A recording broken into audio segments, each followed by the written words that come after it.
The transfer window closes as Leicester pull off a great swap deal. Germany taking some more English youngsters. Karim Benzema finds some form. Newcastle break records. And of course, we have today's Friday feels. That and more coming up in the next few minutes as I am your host, Matt Froelich. You are the Onefootballers and this is the Daily News.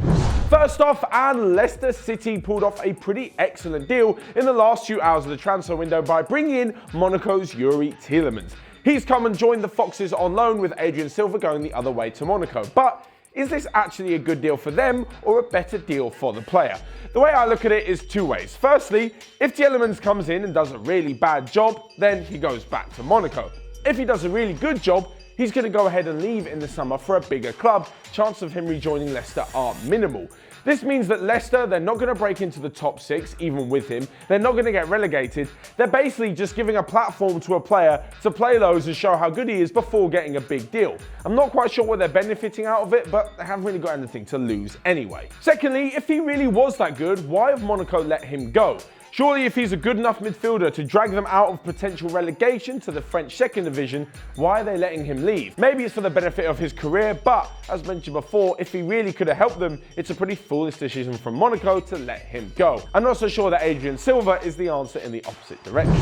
And next up to the Bundesliga, where a few clubs have taken in a whole host of English players in an attempt to find the new Jadon Sancho. Schalke have splashed some money on Manchester City's Rabbi Matondo. Emil Smith-Rowe from Arsenal has gone on loan to Leipzig.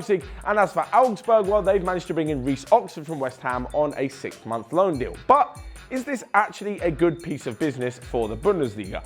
I'm not entirely sure. Now, no offense to any of the Bundesliga teams. However, if Champions League hopefuls Leipzig, even Hoffenheim by bringing in Reece Nelson, are bringing in the youth products of a Premier League team to boost their chances because we know they're getting game time, otherwise they wouldn't have gone on loan, then what does it really say about them? For example, let's flip the script. Can you imagine if someone like Arsenal, United, Chelsea, Spurs, anyone went to Leipzig and brought in one of their youngsters to help with the Champions League push?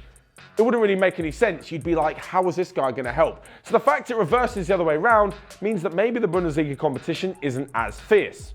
You could go and hate me. Woo!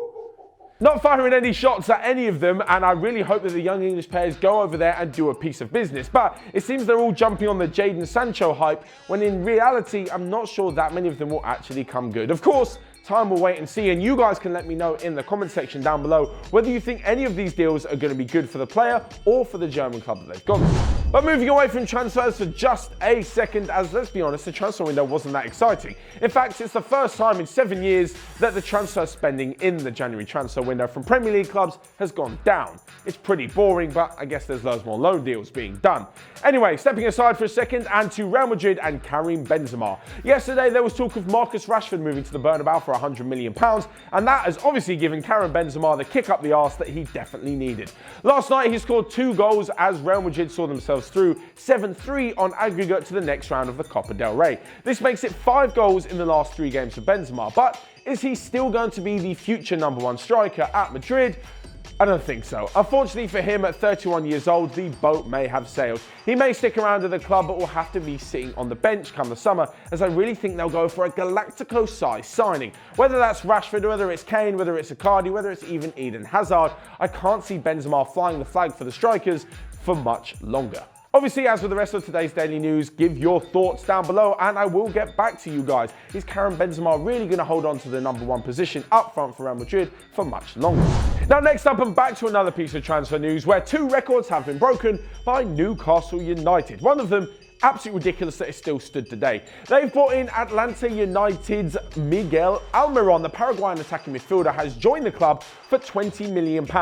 This breaks the fee that Newcastle paid for Michael Owen 14 years ago for around 16 million. That's right, Newcastle didn't break the 16 million transfer record since 2005. Where other clubs are out here spending hundreds of millions, they literally have done nothing. There's a lot to be said for owner Mike Ashley dipping into his wallet. However, they had actually done a good piece of business by signing Almiron, who looks like a fantastic player. Alongside breaking their own transfer record, they also broke the record in the MLS for the highest amount of money ever received for a player. The Paraguayan has joined the Magpies and hopefully they'll be seeing a return on their investment at the weekend. And lastly but not least, because it's Friday, we come to today's Friday Feels. For those of you new around here, this is where myself and all of you guys in the comment section can make a prediction on the weekend's football.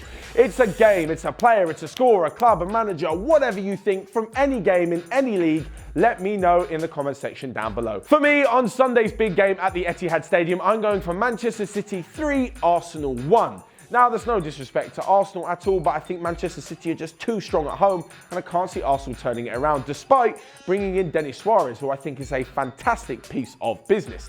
Elsewhere in the Bundesliga, I think both big teams are going to drop points.